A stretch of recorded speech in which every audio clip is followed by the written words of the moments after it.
Yes, this too shall pass gitu. Jadi itu terus gitu, itu terus dan kegagalan demi kegagalan itu yang aku lihat sebagai yang justru memperkaya aku, membuat aku lebih kuat.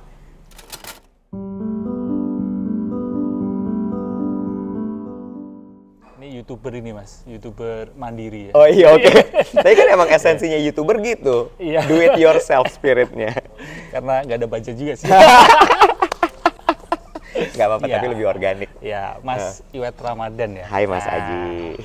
Terima kasih loh Mas, tadi udah ngobrol di Sama-sama. YouTube-nya Mas Iwet. YouTube-nya apa? Ini akunnya? Iwet Ramadan. Iwet Ramadan? Iwet Ramadan. Ada spasi atau enggak ya? Spasi, Iwet spasi Ramadan. Oke. Karena kalau aku Aji spasi Santoso Putro TV. Oh, sedap. Biar jadi TV. Amin, amin, amin, amin, amin. Karena itu sebenarnya kan Aji Santoso Putro aja, nggak pakai TV. Dulu aku pernah bikin itu Mas, tapi passwordnya lupa. Akhirnya muncul yang ada TV-nya. Iya, cari-cari nama akun, ya udahlah tambahin TV aja. Tambahin gitu. TV, ya. Tuh, terima kasih. Sama-sama, Mas. Mas Iwet tadi udah ngobrol ya, ngajak aku ngobrol di YouTube-nya Mas Iwet. Nah, sekarang aku ini gemeter Mas. Jangan dong, Mas. Gugup. Kenapa teman-teman? Karena tentu teman-teman tahu ya, Mas Iwet ini kan host penyiar, Iya, ya kan, iya. terbiasa nginterview orang. Iya. Lah ini saya ini modal nekat ini ya, malah Iya. nginterview Mas Iwet ya kan. Makanya ini malah saya mau nanya ke Mas Iwet. Iya. Pertanyaan apa yang perlu saya tanyakan ke Mas Iwet? Itu dari kemarin pembahasan ini nggak tuntas. Kenapa? Iya kan, maksudnya ngobrol apa gitu kan ya, bahas apa Benar, gitu. benar. Terus aku bilang ini, gimana kalau aku konsultasi aja? Ya kalau selama ini kan aku lebih terbiasa konseling ya, Iya. situasi konseling. Tapi sejujurnya aku itu kalau di temen gitu ya, pertemanan, ngobrol itu aku termasuk orang yang tidak bisa ngobrol rame atau nanya-nanya gitu. Jadi aku lebih seringnya diem. Jadi gimana kalau ini kita Nggak diem bisa, aja? jangan Mas. Jangan. Jangan, malah jangan diem nanti gitu malah lah. bingung. Tapi aku sebenarnya punya satu point of view gitu ya Mas ya, mengenai diam ini. Menurut aku di tengah-tengah hiruk pikuk dunia, Ya, terutama dunia digital, ya. menjadi diam atau bisa diam itu menurutku penting. Nggak tahu ya, mungkin nanti Mas Aji boleh menimpali dari sisi mindfulness-nya. Ya. Kenapa menurut aku penting gitu Mas? Karena bising Mas. Bising sekali, bising. Ya. Handphone bising, kita lihat timeline. Ya. Di sekeliling kita bising, semua orang mau bicara. Semua orang mau menunjukkan dirinya. Ya. Terkadang dengan menjadi diam itu kita sudah berkontribusi yang sangat besar sebenarnya. Ya. Ya. Dan tidak hanya buat lingkungan, tapi kalau menurut aku ya, again ya Mas, ini point of view aku. Ya. Menjadi diam itu justru bisa membuat kita lebih kaya. Kaya. Iya, Gimana maksudnya itu? kaya dalam artian kita bisa jadi lebih banyak tahu. Dan dengan mengamati, dengan diam ini, kita bahkan jadi bisa tahu ini orang sebenarnya lagi berusaha menutupi sesuatu. Ini orang sebenarnya lagi, dia tidak nyaman dengan kondisinya. Itu yang kadang-kadang aku lakukan gitu. Iya, iya. Jadi kadang-kadang aku juga gitu, ketawa-ketawa, diam gitu. Malah orang suka gini, katanya penyiar, kok diam aja sih? Iya. Nah, iya. Nah, aku pengen tanya ini Mas. Iya. Ini hal yang menarik karena Mas Iwet di awal ini concern terhadap diam. Iya. Tapi ngomong-ngomong ini bukan sesi konseling ya teman-teman. Iya, iya. Jadi ini Jadi ngobrol konseling santai. juga nggak apa-apa kok. Malah beruntung aku gratis. Ini ngobrol santai sebagai teman gitu ya. Karena kalau saya ini ketika ngobrol sama teman biasanya orang mengartikan oh itu konseling, padahal belum tentu juga Iya, gitu kan. betul. Ini ngobrol sama teman gitu ya. Iya. Mas Iwet sebagai penyiar yang orang itu menangkap pesan bahwa penyiar itu ramai. Tapi di awal ini Mas Iwet ternyata concern terhadap dia. Di sosial media dan juga di masyarakat, pandangan masyarakat mungkin melihat Mas Iwet itu adalah orang yang happy, banyak senyum, ceria. Iya. Pernah nangis nggak Mas? Pernah lah Mas, pernah banget. Tapi Atau pernah sedih nggak? Pernah lah. Kalau sedih, mungkin sedih lebih sering ketimbang nangis ya, karena aku agak susah nangis sebenarnya. Oke. Tapi kalau Kapan terakhir sedih, nangis? wah, udah lama Mas. Udah lama banget, udah lama banget. Tapi biasanya kalau udah numpuk banget, hal kecil aja aku nonton film itu bisa nangis kejer. Oh ya? Iya. Tapi kalau udah numpuk banget. Film apa? Film apa yang terakhir bikin Mas Iwet, wah ini apa namanya, mengaduk-ngaduk emosiku gitu? Lupa ya. Tapi bahkan sesimpel Emily in Paris saya bisa bikin aku nangis. Itu film kan bodoh banget ya. Tapi kalau misalnya emang lagi nggak tahan banget tuh bisa tiba-tiba hal kecil di dalam film yang sebenarnya tidak sangat deep itu bisa bikin aku nangis gitu. Jadi peka ya ternyata. Peka. Mudah terharu gitu. Sebenarnya luapan emosi menurut aku. Luapan emosi. Nah, jadi gini. Ya. Aku tuh siaran itu 20 tahun, Mas. Lebih. 20 tahun. Dan semenjak siaran itu aku selalu siaran morning show prime time. Di mana tuntutannya adalah harus selalu menghibur orang. Di mana tuntutannya harus selalu bahagia. Dan di zaman itu belum ada self love, belum ada mental health yang begitu dielu-elukan, dan belum ada toxic. Mungkin kalau sekarang aku sadari bisa jadi pekerjaan aku toxic, gitu ya, karena aku tidak dibiarkan Mas untuk sedih. Tidak ada ruang untuk sedih. Tidak ada ruang untuk sedih. Aku patah hati nggak bisa, besok pagi harus siaran, harus happy. Kalau dulu salah satu seniorku sempat bilang, bayangin kayak pakai helm aja. Begitu masuk ruang siaran, helmnya dipakai. Di situ helm itu udah langsung moodnya happy. Begitu keluar ruang siaran, mau dicopot helmnya, monggo. Tapi nggak ada istilah kesedihan itu dibawa dalam ruang siaran. Itu aku alami terus sampai 2012 akhirnya jepret. Jepretnya adalah aku bolak-balik masuk UGD. Karena GERD lah, tiba-tiba sakit inilah, sakit itu, segala macam. Di situ kemudian aku mulai sadar bahwa selama ini aku tidak mengindahkan diriku sendiri, gitu Mas. Dan disitulah kemudian ya itu tadi balik, aku belajar untuk jadi orang diam. Karena begitu kejadian itu Mas, itu turning point tuh ya 2011, 2012, aku belajar yoga. Aku belajar olahraga, belum sampai lari, aku belum sampai meditasi tuh ya. Tapi lewat situ aku ngerasa bahwa oh, saya lebih tenang ya. Belajar nafas kalau di yoga kan. Terus dan aku beruntung ketemu guru yoganya yang benar-benar prinsipnya tuh dipakai. Kayak ketika mau headstand, you have to go down to go up. Artinya memang harus susah dulu untuk bisa kemudian ada di top gitu. Terus kemudian itu yang kemudian membuat aku sadar juga bahwa gak bisa semua itu disuarakan. Bukan memendam ya, tapi lebih harus dipilih. Kapan harus bersuara, kapan harus diam.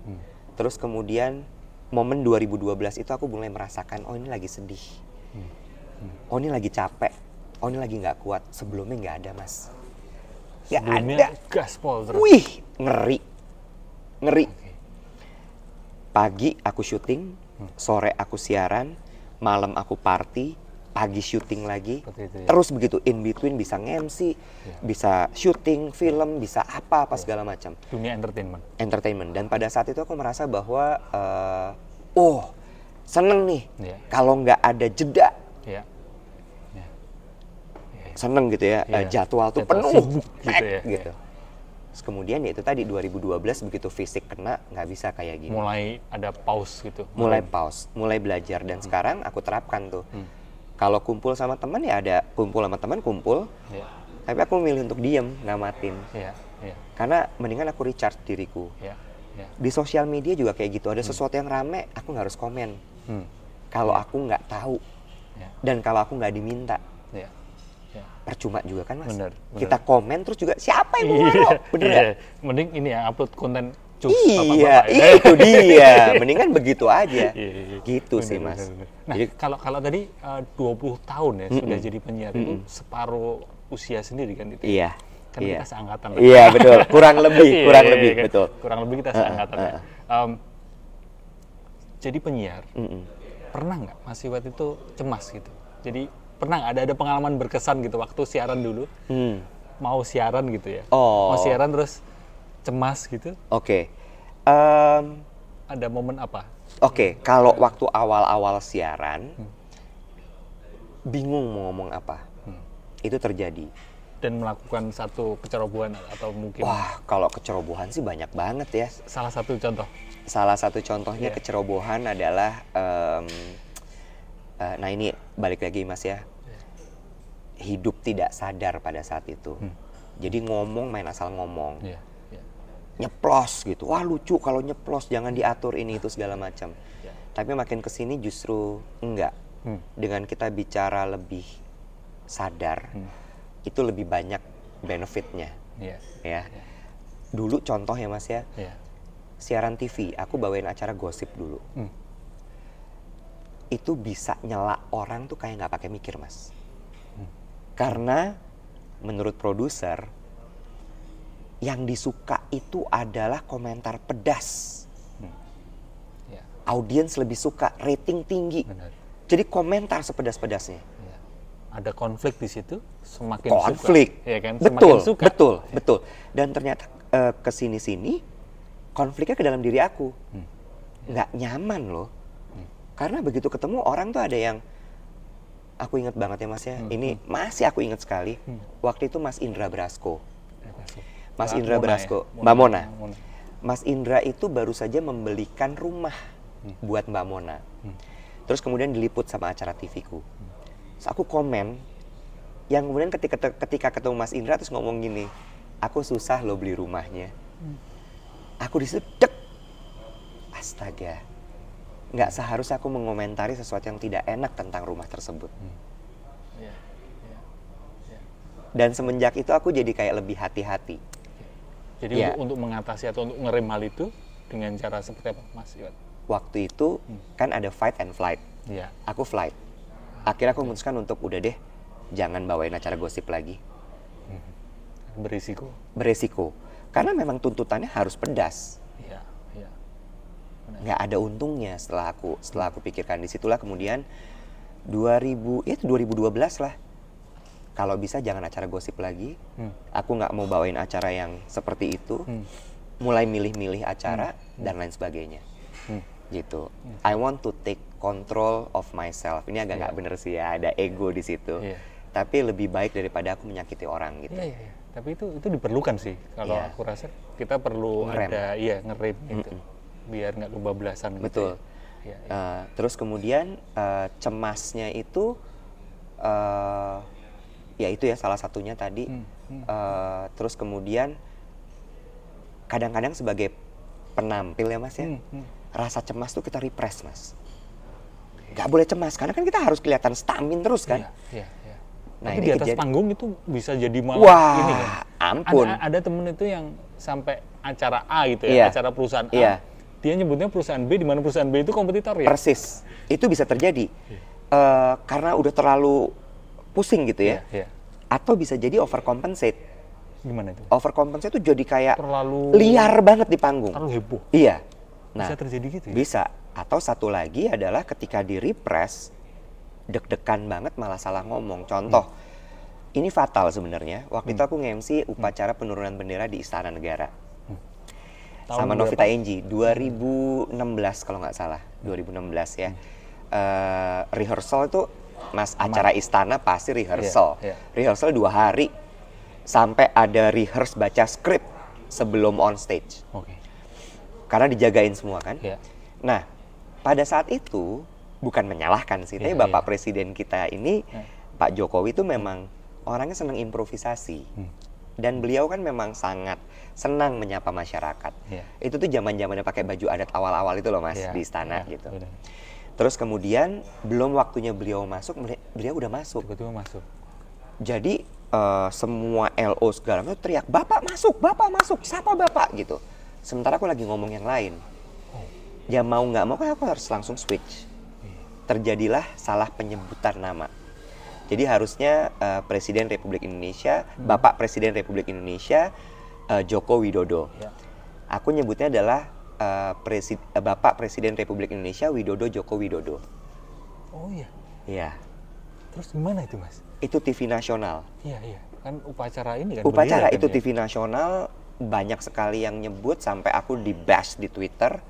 Oh iya? Iya, di-bash di Twitter. Masa salah sebut MC Istana Wos segala macem. Panik. Ya aku berusaha tenang. Iya. So, aku cuma bilang maaf, saya ulangi. So, aku nyebut lagi nama yang benar. Well, Tapi itu kalau Mas Iwet nggak seberpengalaman itu, mungkin akan pulang. akan terus diem aja gitu, Iya, maksudnya iya. freeze gitu Iya, kan. iya. Tapi intinya Mas Iwet langsung bisa Iya, iya. ke situ ya, improve-nya ke situ Betul, gitu kan. karena aku belajar gini Mas, ketika kita melakukan kesalahan ya kita sebut kesalahan itu gitu. Bahkan di atas panggung. Di atas panggung. Sebaiknya seperti itu ya. Iya, daripada harus Iya, menutupi ya. iya. Mau gimana? Iya, iya. Tinggal habis itu terima konsekuensinya. Iya. Showmanship itu hal yang Iya. memang hanya flying watch, jam Yes. terbang maksudnya yang Flying watch alias jam terbang. iya, kan? Iya, iya. Yang bisa mengatasi Betul, itu gitu, tidak betul. bisa secara teori gitu. Nggak bisa. Kalau itu tadi tentang penyiar, tentang kerjaan Mas. Saya kepengen ngobrol tentang teman Mas. Oke. Kelihatannya Mas Iwet itu ya, kalau Iya. aku ngeliat di Instagram dan cerita-cerita, punya banyak geng ya Mas ya? Kelihatannya gitu ya. Tapi itu sebenarnya orangnya sama-sama aja. Sebenarnya orangnya sama-sama Apa aja Mas gengnya? Ada geng menteri, Geng Menteri Ceria. Geng Menteri itu Ceria. sama Luna Maya kan? Ada Luna Maya, terus ada Ayu Edric. Dewi, Edric, Ya. Melanie. Oke. Heeh. Terus ada yang podcast, yang Podcast Angie sama Mas Dave. Itu apa? Yolo. Yolo. Terus Pertemanan sehat. Pertemanan sehat. Itu yang lari sama Iya. Dian Sastro. Dian Sastrowardoyo, Adinia Wirasti, Rena, Rio, Hakim, Mbak Viga. Ada geng lain lagi? Kelihatannya. Sebentar, ini mudah-mudahan nggak ada yang kelewat ya nama-namanya. Nanti sensitif, salah lagi. Kelihatannya begitu, Mas. Kelihatannya begitu. Tapi sebenarnya yang intens tuh itu aja. Yang intens tuh itu aja. Menurutmu arti teman itu? Oke, sejujurnya ya Mas ya. Iya. Kalau bahasa PR-nya, teman itu adalah seseorang yang bisa berada di samping kita dalam berbagai macam suasana tanpa dia menuntut banyak hal kepada kita. Teorinya begitu. Tapi pada akhirnya adalah nggak bisa. Apalagi di zaman sekarang. Apalagi di zaman sekarang. Manusia itu timbal balik. Nggak bisa timbal aja, nggak bisa balik aja. Gitu ya. Jadi dalam suka dan duka, iya. Tapi kalau sampai di duka nggak ada, itu akan jadi problem. Atau ketika di suka tidak ada, bisa jadi problem. Gitu. Akhirnya Mas, dari perjalanan berteman sekian banyak dari dulu sampai sekarang, aku lebih rely pada diri sendiri. Akhirnya teman itu adalah stop by dalam perjalanan hidup buat aku ya Mas ya. Iya. Ada di masa aku akan ada di titik ini bersama dengan orang-orang ini. Ketika jalan dia akan ada bersama dengan dia. Ketika jalan lagi akan bersama dengan dia. Walaupun along the way ada yang selalu bersama. Jadi tidak attach gitu ya? Enggak. Tidak attach terhadap satu Enggak. teman atau beberapa Enggak. teman jadi sahabat dekat Enggak. gitu? Enggak, karena aku tahu ketika aku terlalu attach, ujungnya pasti sedih. Iya. Jadi aku selalu loose. Jadi aku bikin selalu loose gitu. Dan dari teman itu aku belajar juga untuk detach dengan apapun. Termasuk orang tua. Ya. Ya. Oke. Karena aku nggak mau, karena aku tuh tipikal yang gini Mas, ketika aku sedih banget. Jadi aku nggak mau terlalu sedih. Makanya aku mau keep semua di level medium. Ya. Semua di rata-rata terus. Ya. Menjaga risiko biar tidak Iya. terlalu sedih. Nggak tahu, ini Itu pilihan bijak. Bener ya? Bener. Nggak apa-apa kayak gitu. Nggak apa-apa. Karena ada temen yang bilang katanya you're building the wall too thick. Terlalu tebal. Nggak tahu deh apakah ini building wall atau tembok. Ya. Atau Antisipasi. Sebagai antisipasi, aku rasa ini ada yang nggak apa-apa. ikutan ini. Dia pengen ikut ngobrol. Iya. Antisipasi nggak apa-apa kayak gitu Mas. Nggak apa-apa. kayak sesuatu yang kita tahu itu bikin menderita, ya kita perlu jaga jarak gitu. Pilihan yang bijak menurutku ya, menurutku. Karena aku termasuk orang yang ini Mas, nggak punya temen deket gitu. Kan ada orang yang memang aku lihat tuh dia punya sahabat yang beneran deket gitu. Aku mungkin kayak Mas Iwet itu, jadi kayak loose aja gitu. Betul. Sama ya ada teman di sana, ada teman di sini gitu. Tapi gitu. Tapi kalau Mas Iwet pada waktu ketemu teman-teman, dengan Mas Iwet ketemu dengan keluarga gitu, samakah atau ada sesuatu yang berbeda gitu? Sosok Mas Iwet di pertemanan dengan sosok Mas Iwet di keluarga? Jujur agak beda sih. Aku lebih apa adanya bersama teman.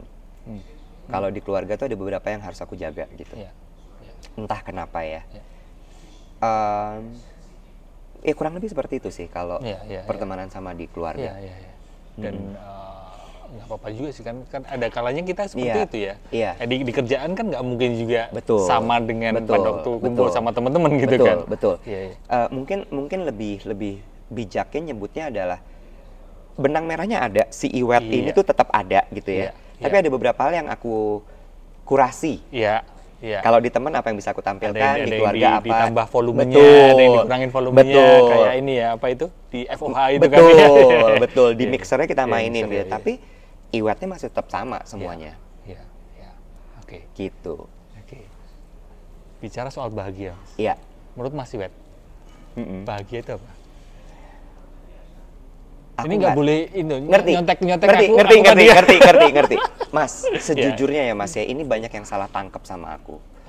Bahkan tadi Mas Aji kan bilang gitu, wah, harusnya kan orangnya ceria, harusnya orangnya happy, harusnya orangnya rame, harusnya begini, harusnya begitu. Aku nggak tahu definisinya, tapi aku merasakan bahagia ketika aku ada di rumah sendirian. Lagi ya Mas ya, ini mungkin contoh-contoh bahagianya aku. Hal yang membuat aku paling bahagia adalah ketika aku tidak perlu attach dengan apapun. Aku dengan diriku, contohnya adalah ketika aku sedang lari, karena aku sendirian, itu momen yang selalu aku tunggu. Lalu kemudian yang berikutnya lagi adalah aku tuh punya momen pagi setelah bangun tidur. Biasanya aku sholat subuh, lalu aku zikir. Jadi di situ aku bentuk meditasiku itu Mas. Sama aku berkomunikasi sama Tuhan. Aku ceritakan semua keluh kesahku, apa yang jadi kekhawatiranku, apa yang aku rasakan. Itu aku ceritain di situ. Aku nggak suka, aku bingung, ini kenapa begini-begini. Aku ngomongnya sendiri gitu, dalam bentuk dialog itu. Nah, itu momen yang aku tunggu setiap hari. Selalu. Aku tuh orang yang membosankan. Karena bangun tidur ya membosankan, karena makanya beda banget sama apa yang kelihatan ya kan. Bangun tidur itu aku selalu beresin tempat tidur dulu, terus aku ibadah, terus yang tadi itu momen pagi itu. Baru kemudian aku lari, terus minum kopi, terus mandi, terus berangkat. Dan di momen itulah momen recharge ya. Sebenarnya. Tanpa itu semua aktivitas di luar akan bubar Mas. Itu balancing aku di situ. Balancing aku di situ banget, dan itu yang membuat aku bahagia. Termasuk momen ketika nyampe rumah tutup pintu, itu aku bahagia. Selesai. Banyak orang nggak tahu karena ngiranya kan Mas Iwet yang sosok yang ceria seperti yang terlihat di luar. Enggak. Dan itu baru aku sadari juga akhir-akhir ini ya 7 tahun belakangan lah. Mungkin 2012 itu momennya. Aku lebih seneng ketenangan, kesunyian, aku nggak denger musik. Kalau banyak orang bilang, lu dengerin musik dong gitu ya. Itu akan set your mood apa. Bener. Aku coba, berantakan Mas. Enggak selaras ya? Enggak. Padahal orang radio itu, istilahnya kan seperti itu ya, tapi ternyata... Jangan tanya soal lagu sama aku ya, kacau. Aku penyiar radio paling nggak tahu lagu. Jadi, aku lebih menikmati kesunyian itu, ketenangan itu. Dan percaya atau tidak, aku sangat menikmati solo traveling. Solo traveling itu menyenangkan menurut aku. Karena aku tidak perlu berkompromi dengan banyak orang, Iya, aku bisa ngobrol sama diriku, aku bisa tidur. Aku suka sekali tidur siang, Mas. Weekend itu aku nggak pernah kemana-mana kecuali memang perlu sekali, karena aku memilih untuk tidur siang. Recharge. Iya. Terus kemudian apalagi yang bahagia lagi buat aku. Jadi ya? ada momen solitude ya Oh sebenarnya. iya, Itu harus. Mas Iwet menjaga momen itu Wah, itu sakral. Itu penting, nggak boleh diganggu. untuk bisa mendapatkan energi Iya, yang iya, digunakan untuk iya. aktivitas keluar ya. Semenjak 2012 handphone aku selalu set on silent mode. Karena aku nggak mau ke distract, aku hanya buka.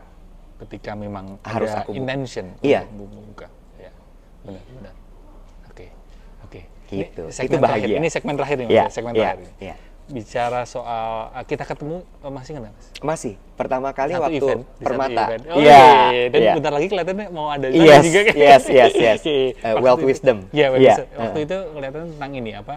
Tulang belakang kesepian. Iya, betul. Ya kan.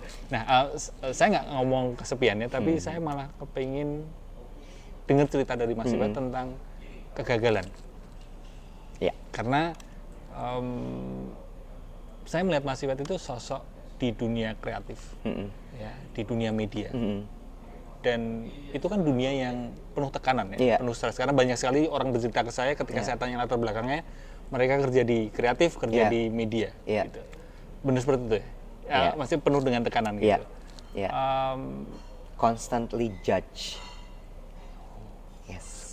Constantly Bagaimana? judge. Bagaimana Mas Iwet menyikapi hal itu? Atau kayak kelihatannya pernah dijudge suara cempreng, Wah, ya kan? Atau waktu segala macam, Mas. jadi penyiar pengganti juga Iya, betul. gagal untuk jadi penyiar dan sebagainya. Oke, bicara soal kegagalan ya, Mas. Yang berkesan apa? Yang paling ngena gitu. Oke. Banyak hal yang aku lihat akhirnya menjadi pelajaran dalam hidup, dalam perjalanan karirku gitu ya. Dan kayaknya memang kalau ditanya 80% hidupku tuh si karir ini. Somehow gitu. Kegagalan itu macam-macam bentuknya. Mulai dari ketika aku mulai masuk dalam dunia penyiaran, aku tidak langsung dapat prime time show. Kan biasanya penyiar tuh prime time adalah idaman ya, Mas ya.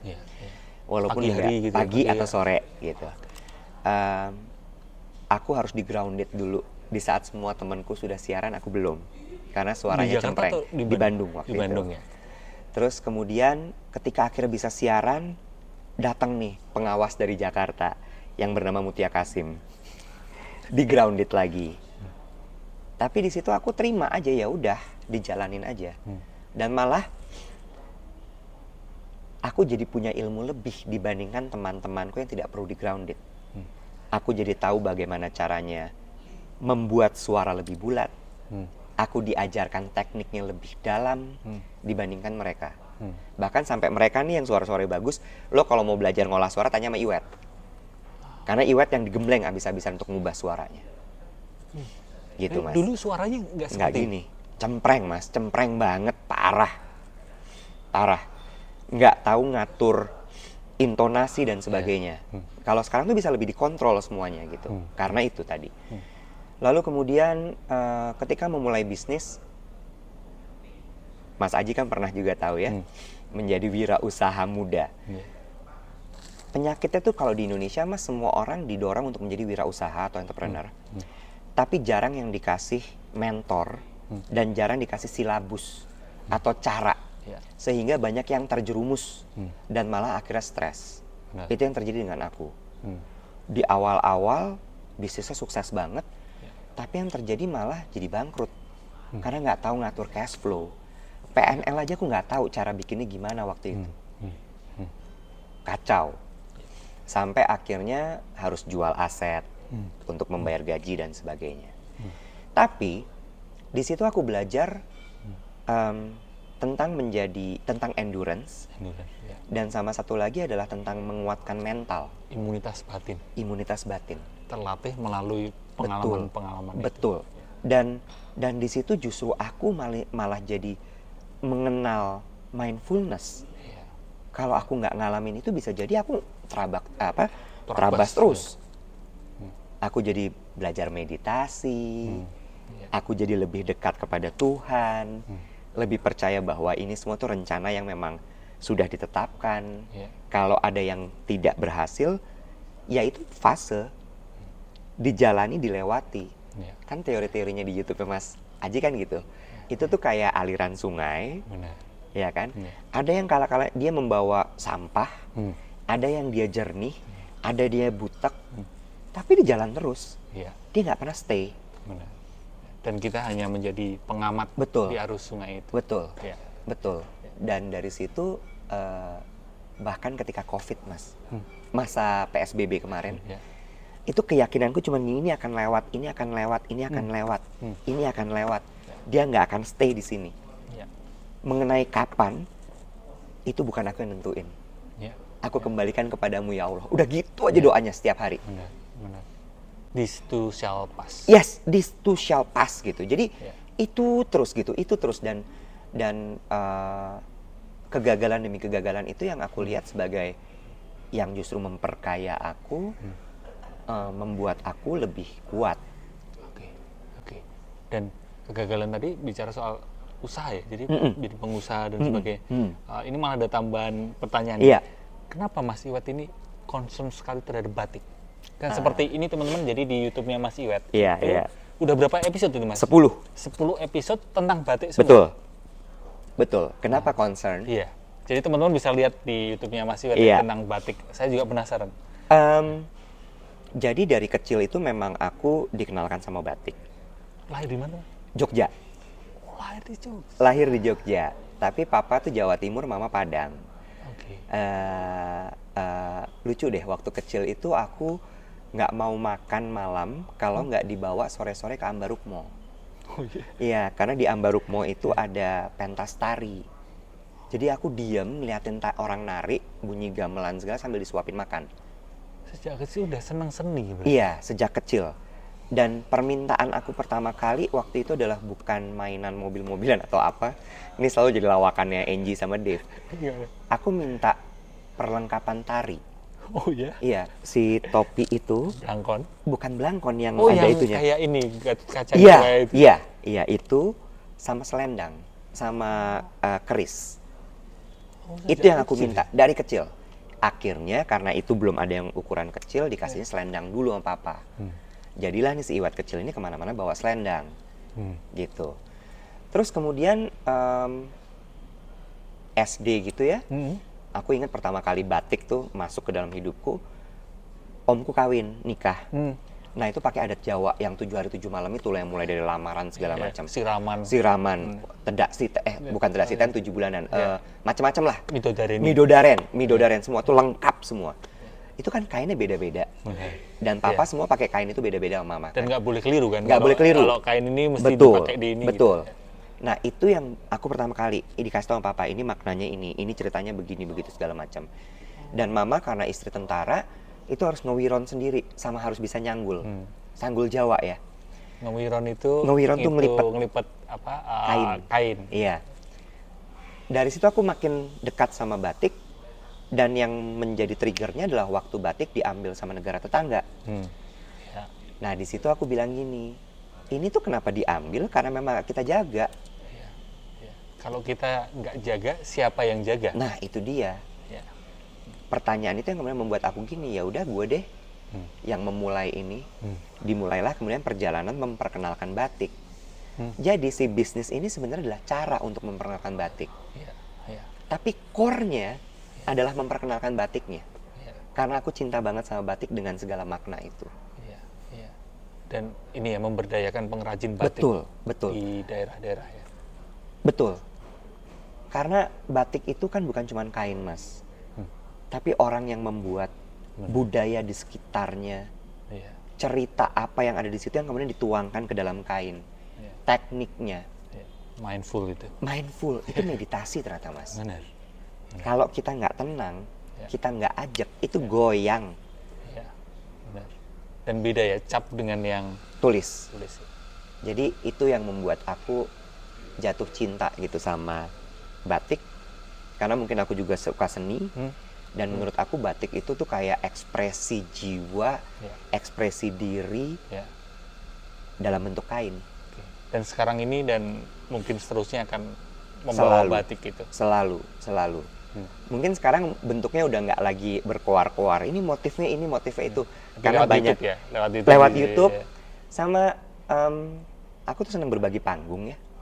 Jadi dalam artian gini, aku seneng banget sekarang udah ada adik-adik yang lebih muda yang bisa memperkenalkan batik dengan cara yang lebih fresh. Aku seneng tuh, aku kasih ke mereka, udah jalanin supaya ini bergulir terus. Jadi nggak aku kekep. Jadi mensupport mereka untuk terus berkarya, membawa batik gitu ya. Aku kasih panggungnya, aku kasih channel, aku kasih network. Supaya bisa mereka lebih berkembang lagi. Pertanyaan terakhir ini, Mas Iwet. Karena tadi Mas Iwet bicara soal generasi yang lebih muda. Mungkin teman-teman di sini kan penonton mungkin ada yang lebih muda dibandingkan kita. Benar. Dan mereka mau masuk ke dunia kreatif. Masuk ke karirnya di media. Apa saran dari Mas Iwet yang sudah berpengalaman sekian tahun? Untuk mereka di perihal menjaga kesehatan mental mereka ketika berkarir di dunia kreatif dan media. Itu pertanyaan terakhir ini, Mas. Waduh. Mungkin ada beberapa poin yang mau dipetuahkan oleh Bapak Iwet. Sedap dengar Bapak mau bicara ya. Gini Mas Aji, dunia media, dunia entertainment, dunia radio termasuk dunia radio, dunia TV gitu ya. Atau mungkin sosial media sekarang, itu adalah dunia yang menurut aku sangat keras, keras sekali Mas, keras sekali. Yang tadi judgment, you are constantly judged. Itu benar-benar kayak day by day, minute by minute, setiap kali itu kita dijudge selalu. Artinya apa? Artinya adalah betul kreativitas itu nomor satu. Itu menurut aku tidak perlu ragukan lagi dari adik-adik zaman sekarang, karena kreativitasnya sangat luar biasa. Tapi jangan lupa kita harus tahu konsekuensinya. Begitu kita memunculkan diri ke depan publik, maka kita harus siap konsekuensi untuk dijudge. Baik itu secara fisik, karya kita, terus kemudian apapun. Karena memang entah ya, udah nature-nya manusia memang mengomentari sepertinya. Jadi siapin mentalnya. Sesederhana itu dalam bentuk post di sosial media ya. Betul. Kan menghadirkan diri ke publik itu sekarang lewat sosial media. Betul. Dan mau sekuat apapun kita bikin kampanye tentang misalnya positif komen. Jangan komen yang negatif. Jangan kasih toxic komen. Nggak bisa. Itu udah nature-nya begitu. Sekarang masalahnya adalah kamu siap atau tidak untuk membawa diri kamu ke hadapan publik dan dijudge. Kalau nggak kuat, jangan. Jangan. Itu sebabnya kemudian kuatin dulu dirinya, pahami betul apa yang kamu hadapi, karena ketika kita masuk ke dalam dunia itu tuh, itu udah kayak perang sebenarnya. Tinggal gimana kita ngelesnya, gimana kita bertahan, kita pasang kuda-kuda, kita pasang tameng, tapi harus jalan terus.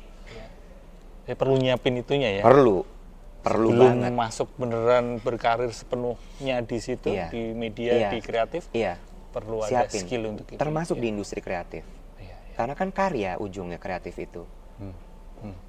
Nah, mengenai bagaimana caranya untuk memaintain mental health-nya, Mas Aji udah sering ngomong lah, beri jeda. Kalau Mas Iwet, versi Mas Iwet seperti apa? Tidur siang. Jadi beri jeda tadi ya, beri jeda ya. Mas, kan kalau capek istirahat, kalau lapar makan, kalau haus minum, kalau kangen bilang, Tapi kan gitu kan Mas? Jadi kalau kita capek gitu jangan ngeluh. Jangan ngeluh, ya ngeluh boleh lah ya, tapi jangan berlebihan. Istirahat, udah cuman itu obatnya. Benar. Dan itu yang mungkin sering kali kita lupakan ya di masa Betul, sekarang ya. Ketika betul. istirahat kita malah ngegas terus. Betul, Ya kan? betul. Tapi ternyata diperlukan Iya, nasihat atau saran dari Mas Iwat adalah istirahat itu penting di Betul. dunia kreatif. betul. Oke. Gitu. Terima kasih Mas Iwat. Sama-sama Mas Aji. Rasa cukup Thank di you. kesempatan kali ini. Semoga nggak kapok nanti di lain Enggak waktu dong. saya ajak ngobrol lagi ya Mas. Boleh, Ya. boleh banget. Thank Terima you ya Mas kasih, ya. Terima Mas kasih Iwat. banyak.